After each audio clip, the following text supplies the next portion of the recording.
Welcome back to the program.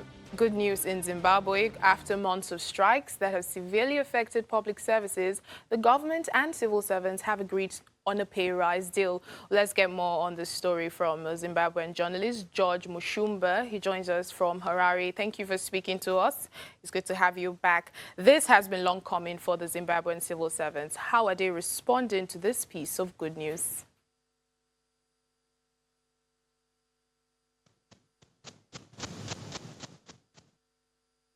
Like there is an issue today with Zimbabwe. Let's go to South Africa, though. The police service has teamed up with social media giant Facebook for an initiative for finding missing children.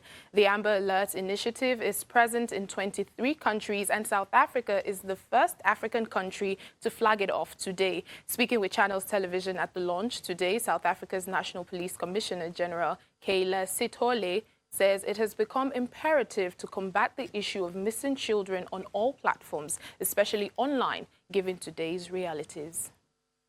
And support is community. The Amber Alert tool is basically to combat child kidnapping and find missing children using alerts to Facebook's millions of users.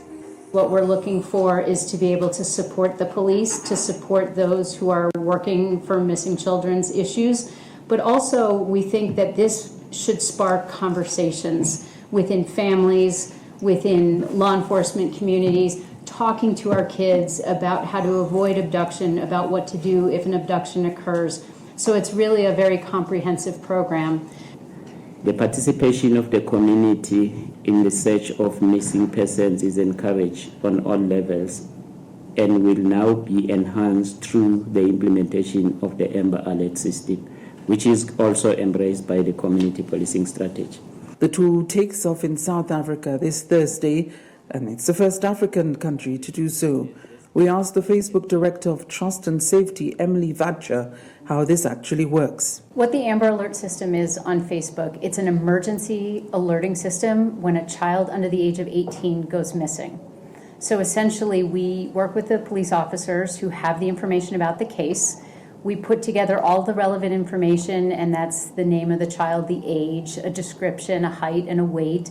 And then we also look for a piece of information that can be shared with the public. For example, the clothing the child was wearing when they went missing, or maybe a vehicle and a license tag, so that somebody in the community who sees the Amber Alert can then help bring that child home safely. With hundreds of children reported missing across the continent daily, there is hope this initiative will make a difference in finding them alive, at least. We also want to continue with awareness because we normally, through community policing, we do what we call target hardening by increasing the level of awareness of our communities. But then we were missing the online relocating communities, and then that demand has been created for us to reach out to them, and we are happy that we actually now beginning to reach out to them, and Facebook is becoming instrumental. South Africa records a number of missing children daily, and General Sithole also insists that there is no waiting period to report a missing person, and that this initiative is also alongside other police efforts to combat the crime. The Amber Alert tool, often quoted in movies, was founded in 1996 and is present in 23 countries so far. From Johannesburg, South Africa, Betty Dibia, Channels Television News. The UN High Commissioner for Refugees, Filipino Grandi, has inaugurated an innovative house site in Niger that aims to address urgent and growing humanitarian needs in the Sahel region while developing long-term solutions for refugees and vulnerable Nigerians. With the government of Niger and financing from the German Agency for International Cooperation, UNHCR has embarked on a project to build 4,000 durable homes in urban sites that will serve refugees and vulnerable families from the host community. Of the nearly 60,000 Malian refugees in Niger, many have lived in camps near the border. The model is to integrate, or rather include, refugee communities into local communities. And here, because of the complication of internal displacement, internally displaced people are also included. And this is why we're here. We're here to inaugurate houses that are given to both refugees and locals and nationals, fostering also social cohesion between different groups, which works very well here. We have to strengthen humanitarian short-term responses and at the same time continue to invest in the long-term education, integrating people in the national health systems, which means strengthening the health systems, promoting employment for all. Meanwhile, the UN Youth Envoy has visited displaced South Sudanese youths who are living in the UN protection of civilian sites near the country's capital city of Juba.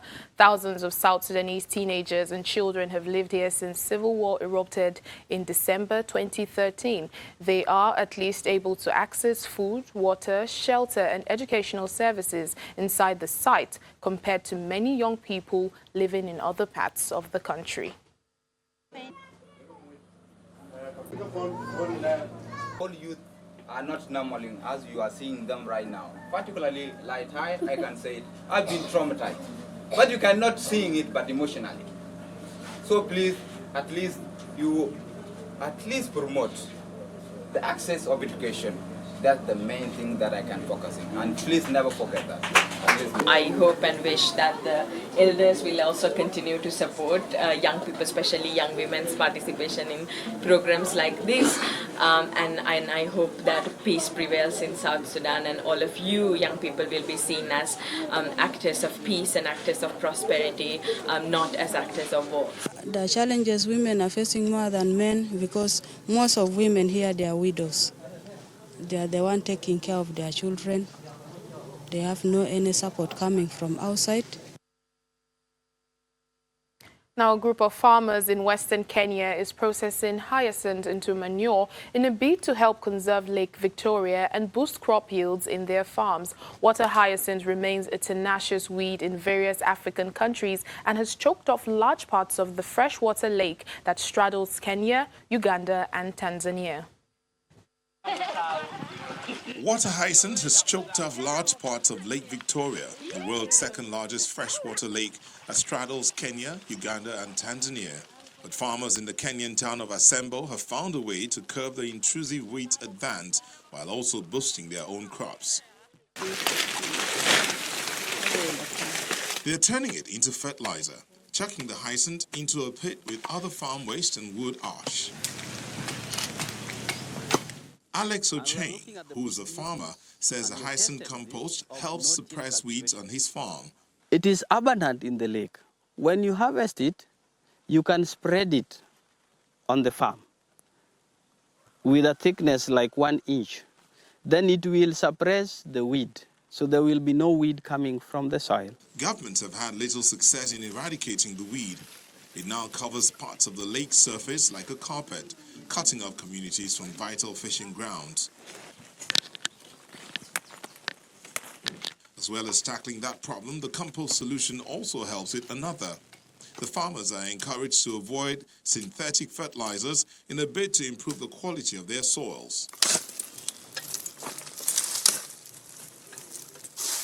Soil degradation affects about 180 million people in sub-Saharan Africa alone, costing them around $68 billion per year. And that's according to a report by Agriculture for Impact. Well, thank you to Mother Nature. And that's it on the program today. Thank you so much for watching. I'm Layo Adegoke.